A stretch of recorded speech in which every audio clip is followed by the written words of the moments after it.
আসসালামু আলাইকুম। আজকে আমাদের মাঝে দুজন হাফেজ এসেছেন।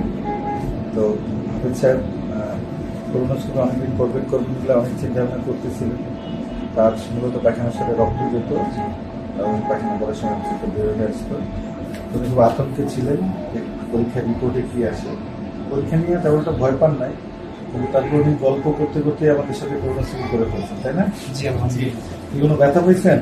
ব্যথা মানে কোনো রকম ব্যথা নাই, শুধু যে করোনোস্কোপি করার আগে যে একটু আঙুল দিয়ে করছি ওইটা ওই সময় খালি একটু পায়খানার বেগ আসে এরকম আর কি। আমরা হচ্ছে যে ওই ইয়ের সময় যখন হচ্ছে যে করোনোস্কোপি করার সময় যখন আমরা জেলি দিই একটা পায়খানা রাস্তায় যদি একটু লুব্রিকেন্ট হয় অস্বস্তি কমানোর জন্য, তো এটার সময় এটা দেওয়ার সময় অনেকে একটু অস্বস্তি ফিল করে, কিন্তু প্রসিডিউর করার সময় তো কোনো ব্যথা পান না, টেরি পান না।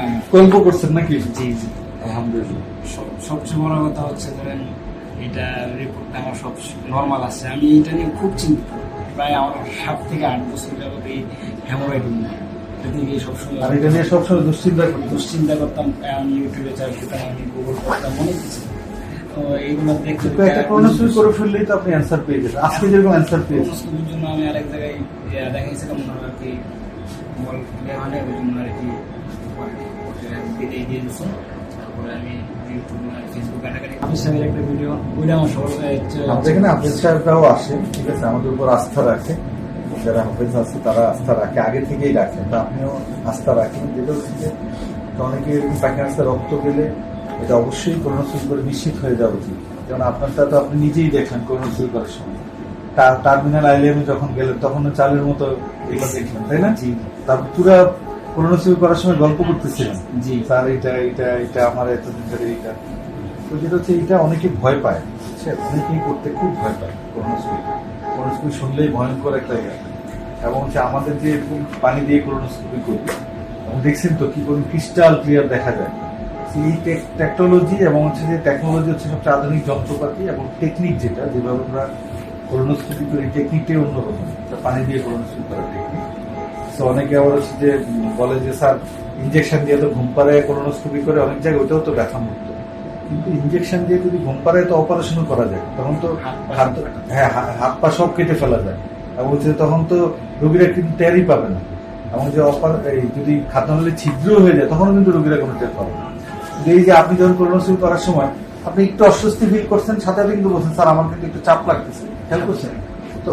যারা সজাগ থাকা অবস্থায় করোনোস্কোপিটা অনেক নিরাপদ।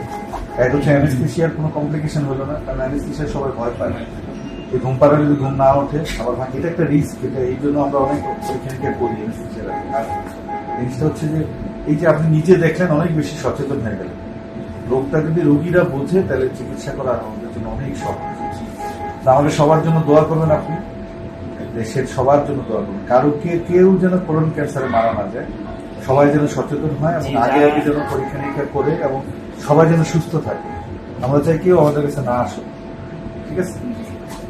আর কিছু বলবেন নাকি? কোলন ক্যান্সার প্রতিরোধ করার জন্য সবচেয়ে কার্যকরী পদ্ধতি হচ্ছে করোনোস্কোপি। তো যারা 40 অথবা 50-এর ঊর্ধ্বে যারা রয়েছেন তারা অবশ্যই নির্দ্বিধায়, হার্টের রোগী আমি তো দেখছি, হার্টের রোগী আলহামদুলিল্লাহ, হার্টের যারা অনেক সময় নির্দ্বিধায় আপনারা সবাই ইনশাআল্লাহ করোনোস্কোপিটা করতে পারেন। শুধু এতটুকু সমস্যা হবে, সেটা হচ্ছে প্রস্তুতিটা। যত ভালো প্রস্তুতি আসবে তত রিপোর্টটা আর কি। প্রস্তুতি নিয়ে যেটা বললে, প্রস্তুতিটা আসলে কষ্টকর, কারণ হচ্ছে আমরা তো পায়খানা পরিষ্কার করতে হয়, রোগীদের 10-15 বার টয়লেটে যেতে হয়।